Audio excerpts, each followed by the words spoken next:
Quiero invitarle para que meditemos en la continuación de este tema titulado El reino milenial de Cristo. Y para esto iniciamos una vez más con lo que dice Apocalipsis capítulo 20, versículo 1 en adelante, donde dice: vi a un ángel que descendía del cielo con la llave del abismo y una gran cadena en la mano, y prendió al dragón, la serpiente antigua, que es el diablo y Satanás, y lo ató por 1000 años. Y vi tronos, y se sentaron sobre ellos los que recibieron facultad de juzgar. Y vi las almas de los decapitados por causa del testimonio de Jesús y por la palabra de Dios, los que no habían adorado a la bestia ni a su imagen, y que no recibieron la marca en sus frentes ni en sus manos, y vivieron y reinaron con Cristo 1000 años. Pero los otros muertos no volvieron a vivir hasta que se cumplieron 1000 años. Esta es la primera resurrección. Los muertos que resucitan en el versículo 4 del capítulo 20 nos dice que estos muertos resucitan para reinar con Cristo 1000 años. Pero los otros muertos no volvieron a vivir hasta que se cumplieron 1000 años. ¿Quiénes son los otros muertos? Los otros muertos son toda la población que no será salva, toda la población que irá a la condenación. Los otros muertos está hablando de todo el género humano que morirá en el lapso de la gran tribulación, de la ira de Dios, del reinado de la bestia, del anticristo, del falso profeta. Cuando mueren todos esos muertos en ese tiempo, ellos no van a resucitar para reinar en el reino milenial. Ellos no van a resucitar para estar en el reino milenial. Ellos van a resucitar hasta después de que se cumplen los 1000 años. Pero entonces, ¿quiénes son los que van a resucitar para reinar con Cristo 1000 años? ¿Quiénes son los que van a resucitar? ¿Será la iglesia? No. ¿Por qué razón? Porque la iglesia va a resucitar cuando Cristo levanta su iglesia antes del milenio. ¿Sí me explico? La iglesia es arrebatada mucho antes de este tiempo. Entonces, la Biblia dice que la iglesia, los muertos en Cristo resucitarán primero, y luego los que estemos en vida seremos transformados para encontrarnos con el Señor. Aquí estamos mirando que la iglesia ya resucitó. ¿Sí me explico? Entonces, aquí no está hablando de la iglesia que resucitará. Muchos creen que esta es la iglesia. No, esa no es la iglesia. La iglesia resucita mucho antes. La iglesia es arrebatada para irse con el Señor mucho antes de este tiempo.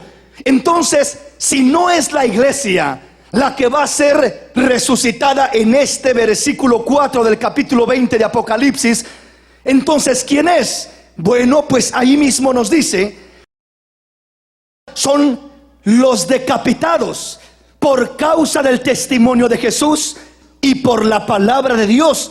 Primera cosa que debemos entender es que aquí habla de un grupo de personas. Este grupo de personas son los que van a estar atravesando el lapso más crítico que la humanidad ha conocido, lo que es la gran tribulación, o conocido mejor como la ira de Dios. Este lapso donde Dios derramará su ira sobre este mundo, donde Satanás, en una encarnación conocida como el anticristo, reinará y se enseñoreará de todas las naciones. Eso se está preparando ya ahorita. La Biblia dice que ya está en acción el misterio de la iniquidad, solo que hay quien al presente lo detiene.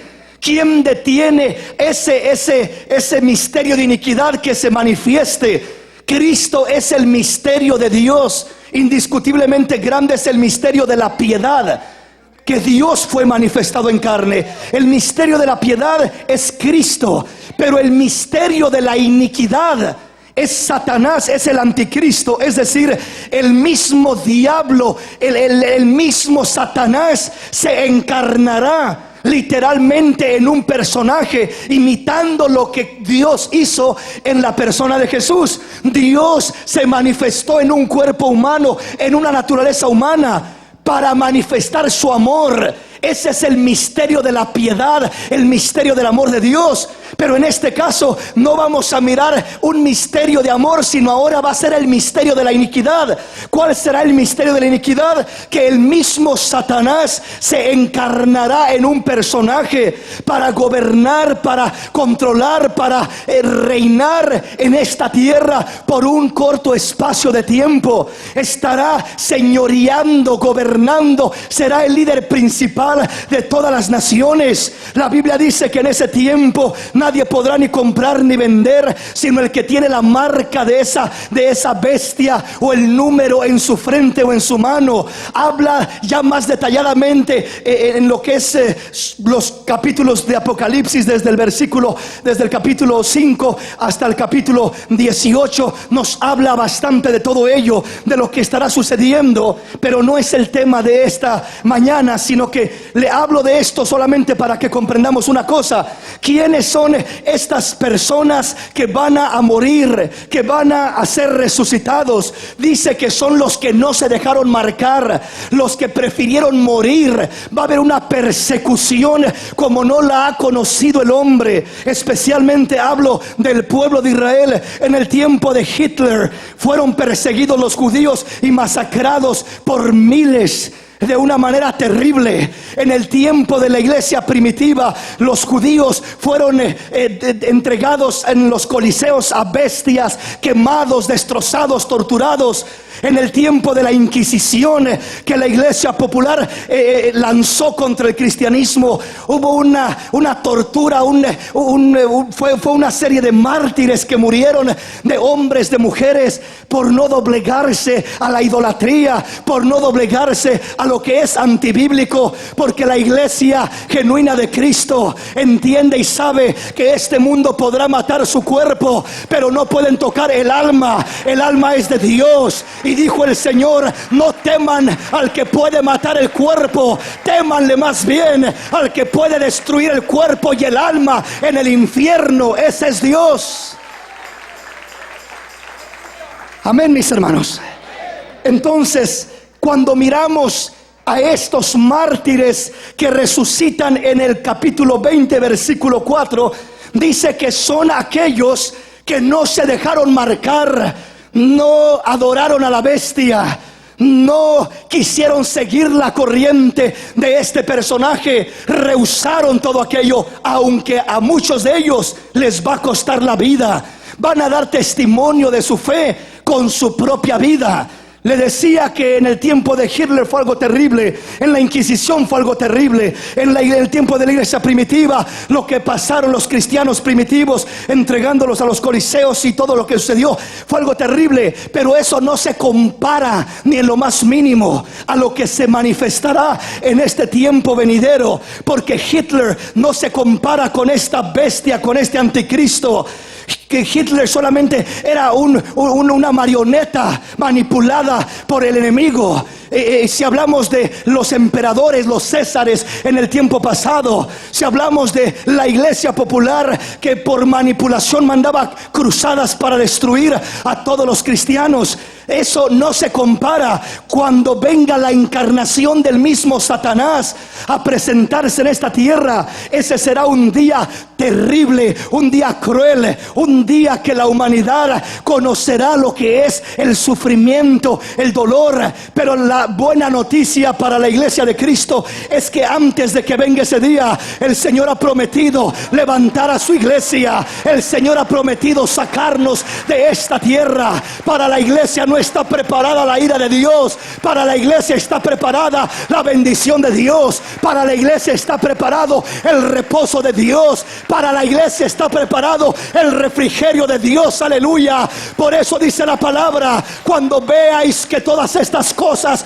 comienzan a acontecer. No se turben, erguíos, párense firmes y alzad vuestras cabezas, porque vuestra redención está cerca. Aleluya. Nuestra redención está a las puertas. Iglesia de Cristo, tu redención está cerca. Está cerca la venida del Señor. Está cerca la redención del pueblo de Dios. Aleluya. Solamente hay que prepararnos.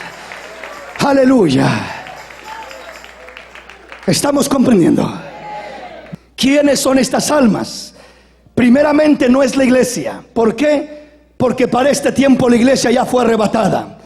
La iglesia ya está con el Señor. Ahora, entonces, ¿quiénes son? ¿Los gentiles pecadores? No, porque el versículo 5 dice: pero los otros muertos no volvieron a vivir hasta que se cumplieron 1000 años. Esta es la primera resurrección. Es decir, los otros muertos, el resto de la población, el resto del mundo, el resto de las naciones, no van a resucitar en el reino milenial. Van a resucitar hasta el final del reino milenial, para estar delante del trono blanco y ser juzgados y ser lanzados al lago de fuego. Ya miraremos eso después. Pero entonces, ¿quiénes son estas personas? Algunos dicen que este grupo de gente, estas almas, que son los gentiles, que son los cristianos, que se descuidaron en el tiempo de la gracia, y que vino Cristo y se llevó a su iglesia, y que todo el cristiano que se quedó son los que, si no se dejan marcar y mejor prefieren dejarse cortar la cabeza, que son los que van a resucitar ahí en Apocalipsis 24. Pero no puede ser de esa manera. Hemos mirado ya en el pasado temas respecto a este punto, pero ahora miremos otro punto de otro ángulo, confirmando lo mismo. Lo primero que dice el versículo 4 dice: y vi tronos, y se sentaron sobre ellos los que recibieron facultad de juzgar. Vamos a ver quiénes son los que recibieron facultad de juzgar. ¿Quiénes son los que se sientan sobre esos tronos? 3 cosas en este versículo 4, nótelo muy bien. Primera cosa, se establecen tronos. Segunda cosa, se sientan sobre ellos los que recibieron facultad de juzgar. Y tercera cosa, resucitan las almas de aquellos sobre quienes van a juzgar, los que se sientan en esos tronos. ¿Sí me comprende, mi hermano? Vamos a la palabra ahora y veamos qué tronos son estos y quién es quien se sienta. Mateo capítulo 19, versículo 28. Y Jesús les dijo: de cierto os digo que en la regeneración, cuando el Hijo del Hombre se siente en el trono de su gloria, vosotros que me habéis seguido, también os sentaréis sobre 12 tronos para juzgar a las 12 tribus de Israel. Y cualquiera que haya dejado casas, o hermanos, o hermanas, o padre, o madre, o mujer, o hijos, o tierras por mi nombre, recibirá 100 veces más y heredará la vida eterna. Pero muchos primeros serán postreros y postreros primeros. Los primeros son el pueblo de Israel. Son los primeros que recibieron la buena nueva. Son los primeros con los que Dios trató. Son a los que les dio la ley, los pactos, las promesas, la promulgación de la ley. Todo lo que había era sobre el pueblo de Israel. Eran los primeros. Muchos primeros serán postreros y muchos postreros serán primeros. ¿Quiénes son los postreros? Los postreros somos nosotros, que no éramos pueblo, que no teníamos parte en el reino de Dios, pero que Dios por su misericordia nos abrió un lugarcito especial, por su gracia, por su amor. A los suyos vino. Este es el pueblo de Israel, mas los suyos no le recibieron. Ese es el pueblo de Israel. Por tanto, a todos los que le recibieron, esos somos nosotros los gentiles, nos ha dado la potestad de ser hechos hijos e hijas de Dios. Aleluya. Ese es el privilegio, esa es la dicha, esa es la bendición que nuestro Dios nos ha dado. ¡Qué bendición! Ellos eran los primeros, nosotros éramos los últimos, pero resulta que la iglesia es la primera que se va con su Señor.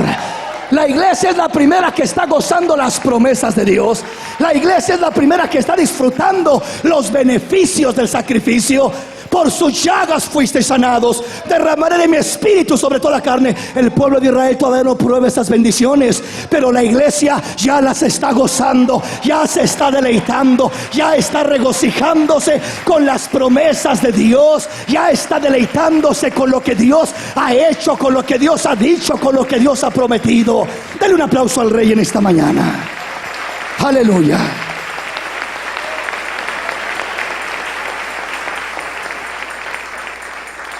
Y Jesús les dijo: de cierto os digo que en la regeneración. ¿Cuándo es la regeneración? Cuando haga todas las cosas nuevas. ¿Cuándo será eso? Cuando Dios crea nuevos cielos y nueva tierra. Ya hemos estado hablando de este tema en los estudios pasados. Hoy estamos mirando cómo es que dice el Señor, les habla a sus discípulos y les dice: de cierto os digo que en la regeneración, cuando el Hijo del Hombre se siente en el trono de su gloria. Esto no es allá en la gloria de Dios, esto no es en el tercer cielo, esto es en el cielo nuevo y tierra nueva, que es un lugar diferente, creado específicamente para vivir y reinar por 1000 años en este lugar. Dice: vosotros que me habéis seguido, también os sentaréis sobre 12 tronos para juzgar a las 12 tribus de Israel. Oiga bien esto. ¿A quiénes se les da la promesa de sentarse a juzgar sobre 12 tronos? A los apóstoles del Señor. A los apóstoles del Señor. Esta promesa no es para todos nosotros, no es para toda la iglesia, es exclusivamente para los apóstoles, porque les dice que ellos se van a sentar a juzgar sobre las 12 tribus de Israel. ¿Cuántos apóstoles eran? 12. Uno fue el que traicionó al Señor, Judas, pero en lugar de él Dios levantó a otro. Este fue Pablo, llamado por Dios para hacer un trabajo especial. Entonces los 12 apóstoles, dice, van a tener un lugar especial. Primeramente Apocalipsis 24 dice: y vi tronos. Y aquí el Señor dice: yo les asigno tronos para que se sienten. Y dice: y se sentaron sobre ellos los que recibieron facultad de juzgar. ¿Quiénes son los que recibieron facultad de juzgar? Los apóstoles. Los apóstoles se sentarán sobre 12 tronos. Cuando habla de 12 tronos, habla de un lugar de autoridad. Los apóstoles serán como los gobernantes de las naciones. Habrá un solo Rey de reyes y Señor de señores, reinando desde Jerusalén, desde la nueva Jerusalén. Ahí estará sentado en su trono el Rey de reyes y el Señor de señores. Aleluya. Pero también habrá 12 tronos para reinar sobre las 12 tribus de Israel. 12 lugares especiales de autoridad para estar gobernando, reinando. Y dice la palabra claramente, una vez más, versículo 28, dice: y Jesús les dijo: de cierto os digo que en la regeneración, cuando el Hijo del Hombre se siente en el trono de su gloria, vosotros que me habéis seguido, también os sentaréis sobre 12 tronos para juzgar a los gentiles. ¿Eso dice? No. ¿A quién juzgarán directamente? Al pueblo de Israel. ¿Por qué no dice que se sentarán para juzgar a los gentiles? ¿Sabe por qué? Porque no habrá gentiles sobre quien juzgar. Los que éramos gentiles ya estaremos con Cristo en un cuerpo glorificado, reinando juntamente con Él. Estaremos con Cristo en un cuerpo de gloria, porque la Biblia dice que cuando Cristo viene, dice que seremos transformados, tendremos un cuerpo glorificado. La iglesia, no estarán los apóstoles reinando sobre la iglesia, sino que la iglesia estará reinando juntamente con los apóstoles. Ya vamos a mirar esto más detalladamente enseguida. Es decir, en este tiempo el sistema del mundo es, de un país como Estados Unidos, hay un presidente. en la Casa Blanca. Hay después del presidente, miramos gobernadores que están extendidos en cada uno de los estados. Después de gobernadores hay alcaldes, hay diferentes clases de personas que ejercen un lugar de autoridad. Hay jueces y hay diferentes lugares en escala. El mayor puesto entendemos que es el del presidente. De ahí se extiende a los gobernantes. De ahí se extiende a diferentes lugares como alcaldes y diferentes puestos. Pues en el tiempo del reino milenial va a suceder algo parecido, solo que va a ser un sistema perfecto. Y el primero que va a estar reinando desde Jerusalén, la nueva Jerusalén, esto es, dice la palabra que será Cristo Jesús. Ya vamos a mirar las escrituras en un momento más.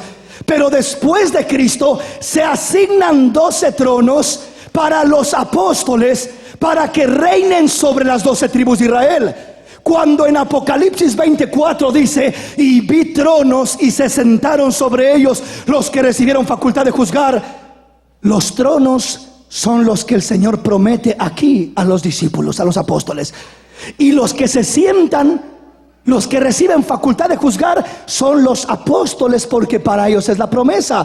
Serán como los gobernadores de las naciones, por haber estado cerca del Señor en los momentos más difíciles. El Señor les da esta promesa.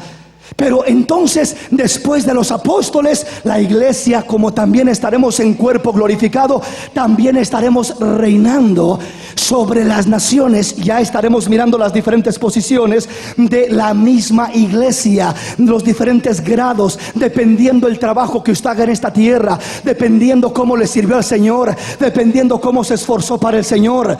Vamos a estar mirando los galardones que se estarán repartiendo. Esto será en el cielo nuevo y tierra nueva, para reinar con Cristo 1000 años. Aleluya. Dale un aplauso al Rey en esta preciosa y hermosa mañana. Aleluya.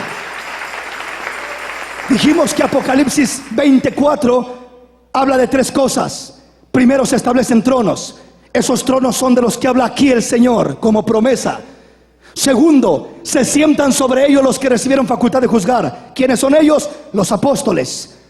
Tercero, y vi las almas de los muertos por causa del testimonio de Jesús y de la palabra de Él, que no se dejaron marcar ni adoraron a la bestia, y resucitaron para reinar con Cristo 1000 años, para estar en el reino milenial. Primero se establecen los tronos, luego se sientan en ellos los que reciben facultad de juzgar, y luego resucita el pueblo sobre quien van a juzgar. En otras palabras, las almas que resucitan aquí en Apocalipsis 24 son 100% israelitas, 100% la nación de Israel. No son gentiles, porque no dice que los apóstoles reinarían sobre gentiles. El gentil que se va con Cristo, esa es su oportunidad. Ahora, hoy es el día de salvación. Hoy es el tiempo aceptable delante del Señor. Hoy es el tiempo de preparar nuestro corazón, de preparar nuestro camino para ascender con el Señor a los cielos, para irnos con el Señor en cuerpo glorificado. Y ahí ya no habrá más problema para el gentil. Pero todo gentil que se quede va a perecer en el tiempo de la gran tribulación. O perecerá por la bestia, el anticristo, el falso profeta, y si no perece por ellos, va a perecer por el Señor Jesús. Porque en Apocalipsis 19, el último versículo, dice que el Señor mata a todos con la espada que sale de su boca, con la palabra que sale de su boca. Quiere decir que en esta tierra no quedará ser humano con vida. Todo quedará, todos quedarán exterminados. Los que resucitan en Apocalipsis 24 son los israelitas fieles. ¿Por qué? Porque en el tiempo de la gran tribulación, en el tiempo de la ira de Dios, Dios estará tratando con su pueblo aún, como lo hizo en Egipto. Cuando estaban en Egipto, caían juicios, caían plagas, pero Dios los protegía. La sangre del cordero estaba sobre de ellos, los guardaba, los cuidaba. Pues lo mismo será en el tiempo de la gran tribulación, que Dios estará con su pueblo. Levantará a 144,000 con el sello sello de Dios, con el Espíritu de Dios en sus frentes, en sus corazones. Estos serán evangelistas que predicarán la palabra, no a los gentiles, sino 100% a las 12 tribus de Israel. Será un predicador directamente levantado por Dios para gloria de Dios. 144,000 en total. 12,000 de cada tribu de Israel para predicar a la nación de Israel. La nación de Israel, muchos de ellos creerán, muchos de ellos morirán y resucitarán aquí en el principio del reino milenial. ¿Para qué resucitan? Para reinar con Cristo 1000 años. Pero ¿quién estará reinando sobre ellos? Los 12 apóstoles. Dice que se establecen tronos, se sientan sobre los tronos los que reciben facultad de juzgar. Esto es, los 12 apóstoles. Y dice que reinan sobre las 12 tribus de Israel. Quiere decir que este grupo de gente que resucita en Apocalipsis 24 son 100% israelitas. Si un gentil se queda, ¿quiénes son los gentiles? Los que no tenemos sangre judía, los que no venimos de la línea de Abraham en cuanto a la carne. Si un gentil se queda en esta tierra después de que Cristo arrebate a su iglesia, ese gentil está perdido, ya no hay esperanza, ya no hay oportunidad, ya no hay posibilidad. La Biblia dice que Satanás vendrá con un poder engañoso para que crean a la mentira y sean condenados todos los que no recibieron el amor de la verdad para ser salvos, sino que se complacieron por la injusticia. Entonces no habrá oportunidad para el gentil. Se acabó la oportunidad, se cerró la puerta. Será como en los días de Noé. Así será la venida del Señor. En los días de Noé dice la palabra que no le creían a Noé, se burlaban, se reían, compraban, vendían. Era un espíritu de materialismo, era un espíritu de placer lo que reinaba en aquel tiempo, y no había tiempo para Dios. Hasta que llegó el diluvio, se cerró la puerta y gritaban: Noé, Noé, ábrenos la puerta. El tiempo se acabó. Noé no podía abrir la puerta. La puerta no la cerró Noé, la puerta la cerró Dios. La puerta la cerrará Dios en este tiempo venidero. El hombre no podrá hacer nada. El hombre estará destinado a la condenación eterna. Hoy es el tiempo de ser salvos. Hoy es el tiempo de ser libres. Hoy es el tiempo de recibir a Cristo en el corazón y de escapar de esta perversa generación. Hoy es el tiempo de preparar nuestra vida para irnos con el Señor. Hoy es el tiempo. Mañana puede ser demasiado tarde. El que está esperando para mañana se puede quedar, se puede perder, porque nadie asegura el mañana, pero Dios te asegura el hoy. Que si hoy abres tu corazón, que si hoy lo recibes, Dios te levantará en su venida. Bendito el nombre del Señor. Aleluya. Sigue diciendo el versículo 29. El versículo 28 aclara: los tronos se establecen. Los tronos son para los apóstoles y son para juzgar directamente sobre las 12 tribus de Israel. Señal que en Apocalipsis 24 los tronos se establecen, se sientan los que recibieron facultad de juzgar, y los que resucitan son los israelitas para juzgar sobre de ellos. Los apóstoles estarán en cuerpo glorificado. La nación de Israel estará en cuerpo físico natural. No será un cuerpo glorificado. ¿Por qué? Porque el pueblo de Israel todavía engendrará hijos, edificará casas, plantará viñas, vivirá en un mundo, en un sistema todavía terrenal de carne y de hueso, mientras que la iglesia, los apóstoles, juntamente con Cristo, estaremos en un cuerpo glorificado. Ya vamos a mirar todo esto. Por eso es que el más sencillo creyente podrá ejercer un dominio, podrá juzgar sobre la nación de Israel, porque ya no estaremos en esta carne corrupta y limitada. Alcanzaremos la estatura del varón perfecto y tendremos un cuerpo de gloria, un cuerpo perfecto. Alcanzaremos esa perfección que Dios tiene preparada para nosotros. Vamos a la palabra. Bueno, le leo el versículo 29. Y cualquiera que haya dejado casa, o hermanos, o hermanas, o padre, o madre, o mujer, o hijos, o tierras, por mi nombre, recibirá 100 veces más y heredará la vida eterna. Si en esta vida, si en esta tierra vieja, si en este sistema corrupto en el que vivimos ahorita, solamente miras injusticias y solamente miras problemas, Y hay mucha gente que muere mirando injusticias, como los profetas. Unos fueron apedreados, otros aserrados, y vieron como vagabundos por los cerros, por las montañas, cubiertos de pieles. La Biblia dice que el mundo no era digno de esos hombres. Quiere decir que en esta tierra corrupta, en este sistema, no recibieron el galardón que esperaban. No siempre vamos a recibir el galardón en esta tierra corrupta, pero si en esta tierra no recibes lo que esperas, Dios te promete, el Señor te promete y te dice: viene un día cuando ya no habrá un sistema corrupto. Viene un día cuando habrá justicia de Dios sobre toda la tierra. Viene un día cuando no habrá un presidente que se deja sobornar y que busca sus propios ideales. Viene un día cuando el presidente de presidentes será el Rey de reyes y Señor de señores, Cristo Jesús nuestro Señor. Ese día Dios traerá galardones, ese día habrá recompensas, ese día habrá bendición de Dios, ese día te gozarás y te regocijarás por lo que Dios te ha dado. Ese día te darás cuenta que no fue en vano servirle al Señor.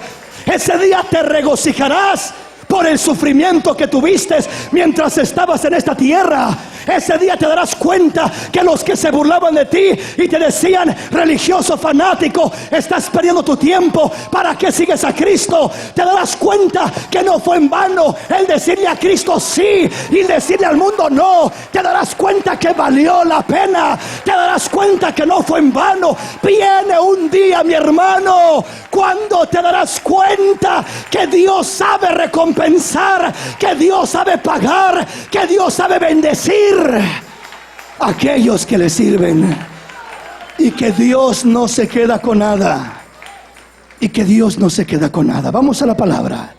Lucas capítulo 22, solo como una confirmación. Rápidamente, veamos qué dice el versículo 24 al 30. Hubo también entre ellos una disputa sobre quién de ellos sería el mayor. Pero él les dijo: los reyes de las naciones se enseñorean de ellas, y los que sobre ellas tienen autoridad son llamados bienhechores. Mas no así vosotros, sino sea el mayor entre vosotros como el más joven, y el que dirige como el que más sirve. Porque ¿cuál es mayor, el que se sienta a la mesa o el que sirve? ¿No es el que se sienta a la mesa? Mas yo estoy entre vosotros como el que sirve. Pero vosotros sois los que habéis permanecido conmigo en mis pruebas. Yo, pues os asigno un reino como mi Padre me lo asignó a mí, para que comáis y bebáis a mi mesa en mi reino, y os sentéis en tronos, juzgando a las 12 tribus de Israel. Estamos hablando de lo mismo. Dice que había disputas entre quién sería el mayor, entre quién tenía que servir a quién. Y el Señor les dice: no se dejen enredar por el sistema de las naciones. En este mundo todos se quieren enseñorear de las naciones, y en veces, tristemente, en la misma iglesia pasa eso, que en ocasiones como que queremos un lugar de señorío, un lugar donde podamos controlar, donde podamos tener cierto dominio. Pero dice el Señor: ustedes no busquen esas cosas. ¿Qué es lo que deben de buscar? Dice: el que quiera ser grande, hágase pequeño. El que quiera ser especial en mi reino, hágase como un servidor. Póngase a servir a sus hermanos. De esa manera van a hallar un lugar especial en mi gloria. Van a hallar un lugar especial en mi reino. Van a encontrar un lugar especial. No quieran ser servidos en esta tierra. Así como yo, dice el Señor, no vine para ser servido, sino para servir. El Señor Jesús se puso se ciñó una toalla y se puso de rodillas y comenzó a lavar los pies a sus discípulos. Y Él les dijo: ven lo que he hecho, entienden lo que he hecho. ¿Quién es el mayor, el que se sienta a la mesa o el que sirve? No, pues el que se sienta a la mesa. Pues yo no me he sentado a la mesa, yo me he puesto a servirles. ¿Quién es el mayor, el que se sienta o el que lava los pies? No, pues el que se sienta. Pues yo me he puesto a lavarle los pies. Así hagan ustedes con sus hermanos, así hagan ustedes con los demás, y serán bendecidos y serán bienaventurados y serán dichosos para gloria de Dios. Denle ese aplauso al Rey. Aleluya. Y os sentéis en tronos juzgando a las 12 tribus de Israel. Exclusivamente es para juzgar a las 12 tribus de Israel. No se juzgará sobre ningún gentil, porque no habrá gentiles sobre quien juzgar. Los únicos que resucitarán serán los israelitas, y de ahí se multiplicarán, convirtiéndose una vez más en naciones. Vamos a la palabra. Daniel capítulo 7, versículo 21. Y veía yo que este cuerno hacía guerra contra los santos y los vencía, hasta que vino el anciano de días y se dio el juicio a los santos del Altísimo. Y llegó el tiempo y los santos recibieron el reino. ¿Cuándo es cuando los santos reciben el reino? Apocalipsis 24. Vi las almas de los muertos por causa del Señor, por causa del testimonio de la palabra. Y dice que llegó el tiempo cuando recibieron el reino. ¿Cuándo lo reciben? Cuando resucitan. Primero se le permite a este cuerno pequeño hacer guerra contra ellos y matar a muchos de ellos. Veamos eso en Apocalipsis. Vamos a la palabra. Apocalipsis capítulo 13, versículo 7. Y se le permitió hacer guerra contra los santos y vencerlos. También se le dio autoridad sobre toda tribu, pueblo, lengua y nación. Y la adoraron todos los moradores de la tierra, cuyos nombres no estaban escritos en el libro de la vida del Cordero, que fue inmolado desde el principio del mundo. Si alguno tiene oído, oiga. Qué tremendo. Todo este capítulo habla de ese personaje, del mismo personaje que hablaba Daniel. Dice, desde el versículo 5, dice: se le dio boca que hablase grandes cosas y blasfemias, y se le dio autoridad para actuar 42 meses, 3 años y medio. Un tiempo que estará limitado para actuar, y entrará con furia a gobernar y a hacer de las suyas. Y se le permitió hacer guerra contra los santos. Es lo mismo que decía Daniel. El cuerno se levanta para hacer guerra contra los santos y vencerlos. Cuando habla de vencerlos, no está hablando de vencerlos que perdieran su fe, sino está hablando de vencerlos en cuanto a matarlos, a quitarles la vida. Por eso Apocalipsis 24 dice: vi las almas de los muertos por causa de la palabra. Aquí no, estos santos no son la iglesia. Alguna gente piensa que estos santos es la iglesia, que va a estar en medio de la gran tribulación y que el anticristo va a andar queriendo marcarlo y todo ello. No, no va a ser la iglesia. Se está preparando el terreno y la iglesia va a mirar la preparación del terreno, pero antes de que se manifieste en plenitud es cuando la iglesia sale de esta tierra, es arrebatada. ¿Y contra quién entonces es la guerra si no está acá la iglesia? Contra el pueblo de Israel. ¿Por qué? Porque escrito está que una vez que entre la plenitud de los gentiles, entonces todo Israel será salvo. Es decir, Dios tratará con Israel. E igualmente la palabra del Señor dice, Cristo hablando: de cierto les digo, lloró sobre Jerusalén, Jerusalén, cuántas veces los quise juntar como la gallina debajo de sus alas y no quisistes.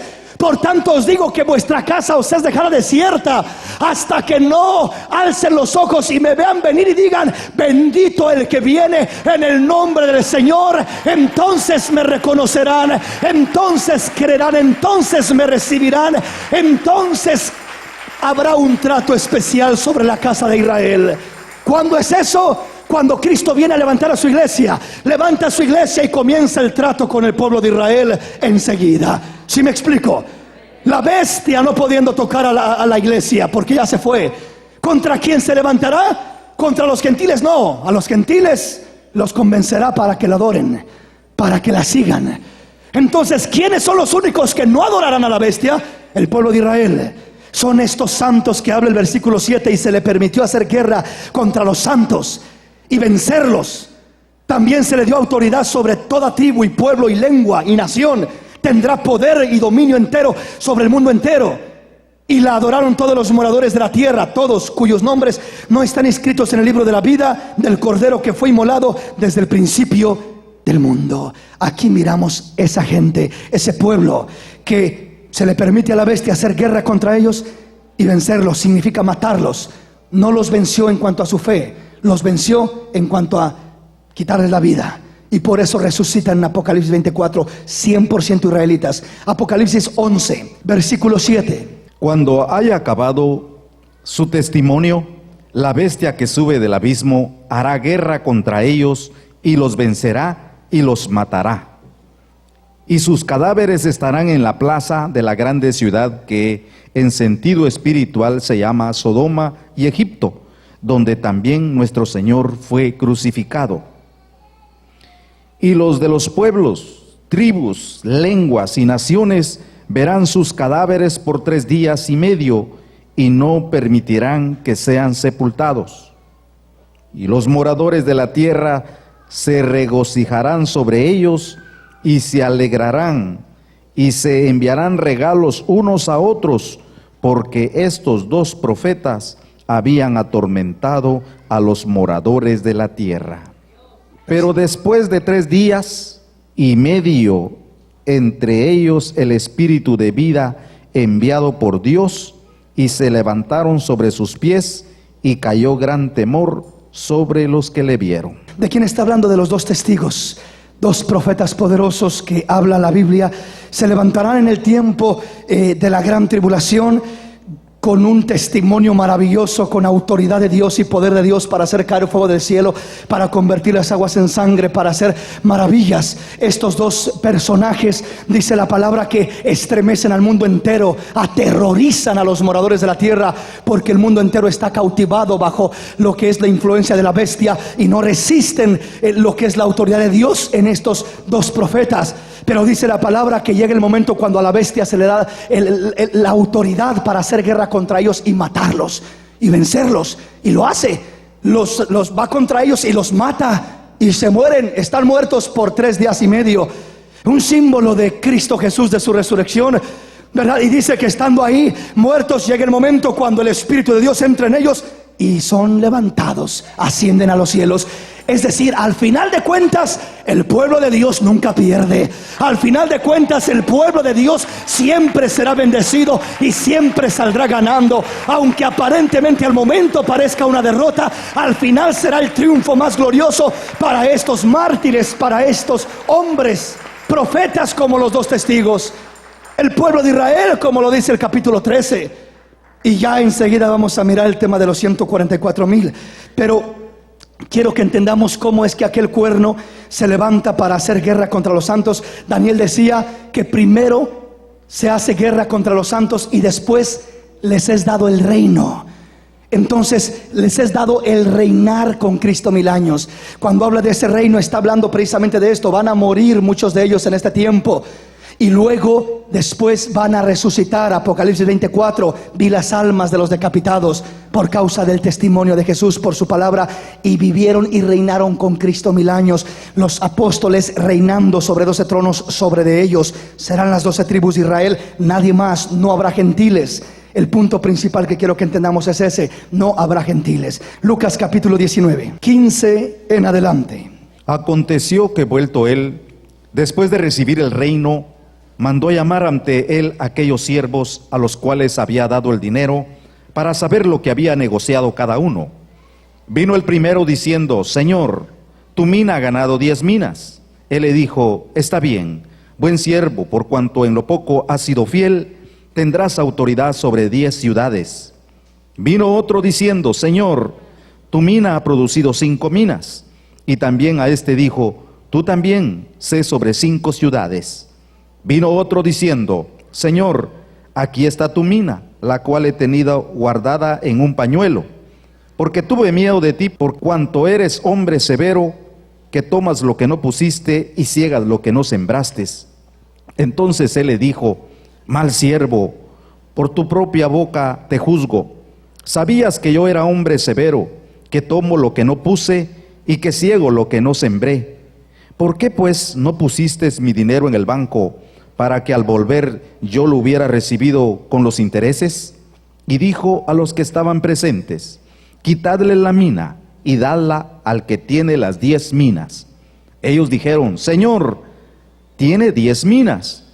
Pues yo os digo que todo el que tiene se le dará, mas al que no tiene, aún lo que tiene se le quitará. Qué tremendo está esto. Ponga mucha atención detalladamente. Versículo 15 dice: aconteció que vuelto él. ¿De quién habla? De Cristo Jesús. Vuelto él después de recibir el reino. Es decir, Cristo viene o vino en el tiempo que nació como hombre en esta tierra, murió, resucitó, ascendió a los cielos. Pero en el tiempo que estuvo acá, por su muerte, por su sacrificio, dice que a sus siervos los llamó y les dijo: te voy a entregar una mina, te voy a entregar 2 minas, te voy a entregar 5 minas. ¿Sí me explico, hermanos? Dice que les entregó sus bienes y les dijo: trabájenlos, negocienlos, hagan algo con ellos, porque voy a regresar y voy a recibir mi reino. Y depende del trabajo que hagan en este tiempo que los voy a dejar, va a ser el lugar que les voy a dar cuando regrese a tomar mi reino, a tomar el reino que está prometido. Habla del reino milenial. Entonces dice: aconteció que vuelto él, está hablando de su venida una vez más, de su segunda venida. Viene una segunda vez el Señor, después de recibir el reino, recibe el reino. Después de cuando viene en su segunda venida, ¿verdad? Recibe el reino, es decir, se establece el reino milenial. Satanás es atado, es echado al abismo, atado por 1000 años. Los muertos israelitas fieles resucitan, se establecen tronos, cielo nuevo, tierra nueva, la nueva Jerusalén desciende del cielo de Dios. Y entonces, cuando el reino comienza, cuando Jesús recibe el reino, comienza a llamar a sus siervos. ¿Quiénes son esos siervos? Somos nosotros. Somos nosotros. Usted y yo. Somos todos los creyentes que hemos creído en Cristo Jesús. Cuando habla de dinero, está hablando de los bienes espirituales que nos ha dado. La salvación, los dones, todo lo que Dios te ha dado. ¿Qué estás haciendo con lo que Dios te ha dado?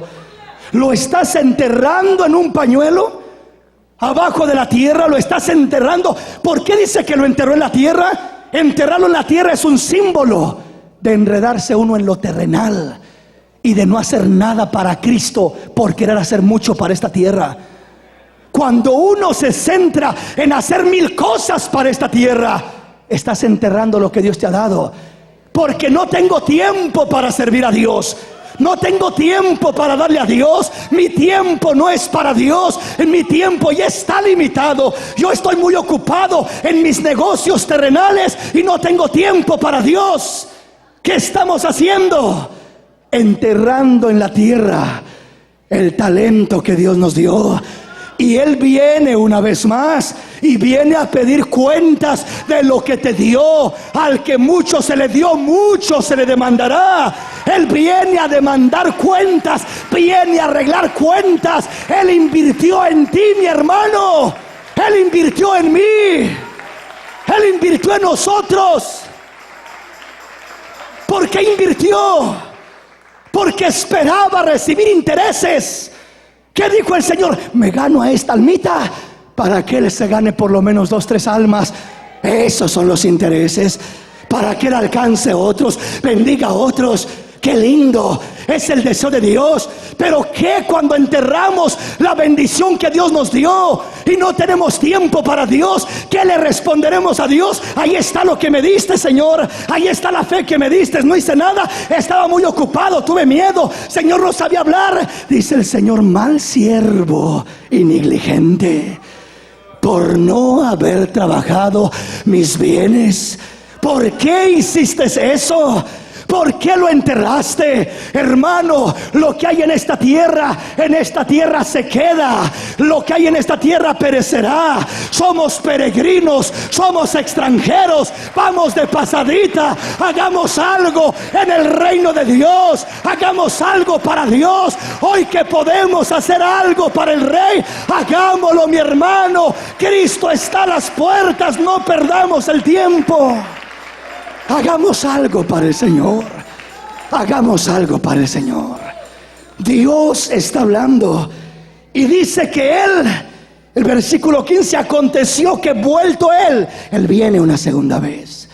Vuelto Él después de recibir el reino, recibe el reino y enseguida manda llamar ante Él a aquellos siervos a los cuales había dado el dinero para saber lo que había negociado cada uno. Vino el primero diciendo: Señor, tu mina ha ganado 10 minas. Él le dijo: está bien, buen siervo, por cuanto en lo poco me has sido fiel, tendrás autoridad sobre 10 ciudades. Aquí miramos la delegación de la autoridad. ¿Cuál era la autoridad de los discípulos de los apóstoles? Estarán reinando sobre las 12 tribus de Israel. Es decir, estarán reinando cada uno sobre una tribu, serán gobernadores. Aquí este galardón no es sobre una ciudad, no es sobre un estado, no es sobre una tribu de Israel. Este galardón es sobre una ciudad o sobre 10 ciudades. ¿Qué le dice al que multiplicó el talento? Buen siervo y fiel. Es poquito lo que hiciste, en verdad no fue tanto, pero te miré que te esforzaste. Tu capacidad era poca posiblemente, pero hiciste todo lo que pudiste a tu capacidad. La capacidad de otro era más grande y el otro ni siquiera hizo lo que tú alcanzaste a hacer. No nos pedirá cuentas de igual manera, porque no nos ha dado lo mismo a cada uno. A uno le ha dado un talento, a otro 2, a otro 5. Al que le dio 5 espera más de él. Al que le dio 2 espera un poco menos, porque no le dio igual.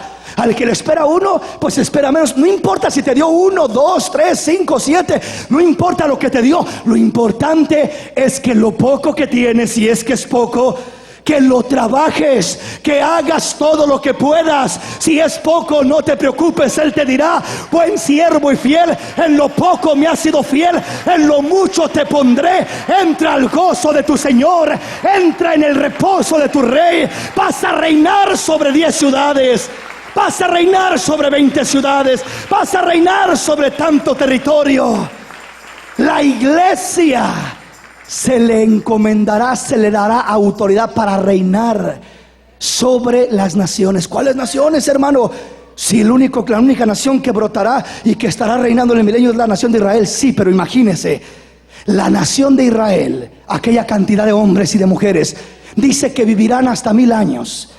Dice que habrá abundancia de paz, no habrá guerra, habrá bendición, habrá alimentos, habrá provisión, no habrá enfermedad, y la poca enfermedad que haya, cortarán hojas del árbol de la vida, las comerán y se desaparece la enfermedad.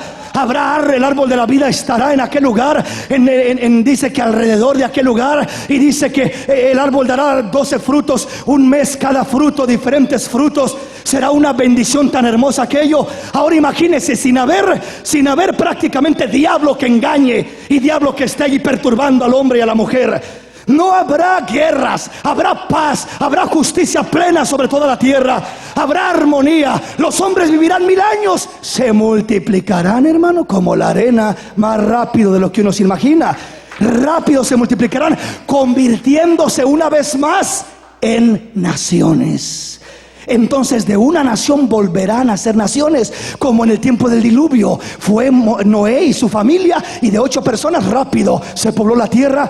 Y eso que no vivían tanto tiempo como ahora en el milenio, y que no había tanta provisión como será en este tiempo futuro. Entonces se convertirán en naciones, y por eso la iglesia estará reinando sobre naciones. ¿Qué naciones? Las naciones que brotarán de la nación de Israel, convirtiéndose en naciones, llenando la tierra, poblando la tierra, abundancia de bienes, de paz, de bendición, de armonía, de gozo, engendrando hijos. Crecerá la raza humana una vez más, se multiplicará. Entonces ahí estará la iglesia en un cuerpo glorificado para reinar.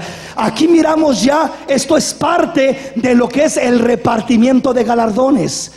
El Señor reparte galardones, y vamos a estar hablando de los galardones a través de estas palabras que dice el Señor. Nos desarma y nos deja sin excusa. El Señor dice que ciega donde no sembró y recoge donde no esparció. Toma lo que no puso, saca de uno, quiere, expecta sacar de uno lo que ni siquiera tenía uno. ¿Y cómo es eso? ¿Que no es injusto eso? ¿Cómo Dios va a querer pedirme o va a querer sacar de mí lo que no hay en mí? Yo no tengo talento para hacer esto, yo no sé hablar, yo no conozco mucha Biblia, yo no sé evangelizar, y comenzamos a hablar de un montón de cosas que no sabemos y que no tenemos. Pero Dios dice: yo te voy a pedir cuentas aún de lo que piensas que no tienes. ¿Por qué?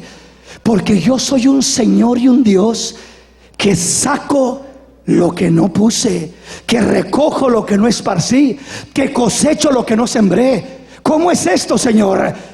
En ti quizás no hay talentos, o piensas que no los hay, pero si te pones en las manos de Dios, Dios puede sacar de ti cosas que ni te imaginaste que había en ti, o posiblemente no las había. Pero Dios tiene poder para sacar de ti virtudes, para sacar de ti bendiciones, para sacar de ti triunfos, para sacar de ti logros, para sacar de ti hazañas, para sacar de ti. Dios tiene poder. Señor, tú sabes que yo soy muy tímido, no sé hablar. No quiero excusas entre mi pueblo, porque si eres tímido, no te preocupes. También Moisés dijo: soy tartamudo y no sé hablar. Me envía otro mejor, envía a alguien que sepa hablar. Y dice Dios: ¿que no soy yo el que creó la lengua del mudo? ¿Que no soy yo el que doy libertad al hombre? ¿Que no soy yo el que produzco el fruto? ¿Que no soy yo el Señor de tu vida? ¿Que no soy yo el Todopoderoso? ¿Que no soy yo el que tengo capacidad y habilidad para hacer lo imposible? ¿Que no soy yo, Señor y Dios, para hacer maravillas? En otras palabras, nos desarma el Señor. A este pobre se quiso excusar: Señor, sabía que eres un Dios que quiere fruto, y Señor, yo mejor escondí tu talento. Dice: ingrato, ignorante y negligente, no sabes lo que hiciste. ¿Por qué hiciste eso? Mejor deberías de haberlo dado a los banqueros, dice, a alguien que lo trabajara. ¿Por qué lo enterraste? Porque yo no tenía capacidad, yo no tenía habilidad, era solamente un talento, era muy poquito lo que yo tenía. ¿Y que no sabes que yo soy el que multiplico? Señor, yo soy muy débil, yo no soy fuerte, yo no tengo mucha fe. ¿Y que no sabes que los muchachos se fatigan y se cansan, y los jóvenes flaquean y caen? Pero los que esperan en el Señor nuevas fuerzas tendrán, levantarán alas como las águilas, correrán y no se cansarán, caminarán y no se fatigarán. Nuevas fuerzas tendrán, nuevas fuerzas tendrán. Señor, yo tenía un aguijón en mi carne, yo estaba enfermo, yo tenía problemas en mi hogar, yo tenía problemas en mi familia. ¿Que no sabes que le dije a mi siervo Pablo cuando él me dijo: quítame este aguijón porque parece que no te puedo servir por este aguijón? Y el Señor le respondió: bástate mi gracia, porque en tu debilidad se perfecciona mi poder. Señor, soy débil, no tienes excusa, porque entre más débil seas, mi poder se manifestará, mi poder te tocará, mi poder te perfeccionará, mi poder te equipará, mi poder hará maravillas en tu vida. No tenemos excusa delante del Señor. El Señor nos desarma de nuestras excusas, de nuestros pretextos, y nos dice: expecto que trabajes y que me sirvas. Porque si tú no tienes lo que necesitas, tan solo necesitabas pedírmelo y yo te lo hubiera dado. Tan solo necesitabas buscarme y lo hubieras encontrado. Pero no escondas lo que Dios te ha dado. No escondas lo que Dios te ha dado. Póngase de pie en esta mañana.